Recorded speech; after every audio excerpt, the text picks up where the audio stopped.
ప్రియులారా, మనం చాలా సందర్భాల్లో జరిగినటువంటి వాటిని గురించి మనం తలుస్తూ బాధపడుతూ ఉంటాం.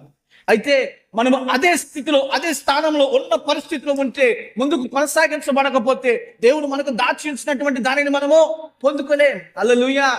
దేవుడు మన కొరకు సిద్ధపరిచినటువంటి ఈవిని శ్రేష్టమైనటువంటి బహుమానాన్ని మనము పొందుకోలేం. నువ్వు ఉన్న స్థానంలో నువ్వు ఉంటే నీ జీవితంలో నువ్వు అభివృద్ధిని నువ్వు చూడలేవు. ఆమేన్. హల్లెలూయా. నువ్వు ఒక బిల్డింగ్ ని కట్టాలని ఆశపడితే, నువ్వు పునాది వేసి అట్లాగే ఉంటే నువ్వు ఒక రూపాన్ని నువ్వు చూస్తావా?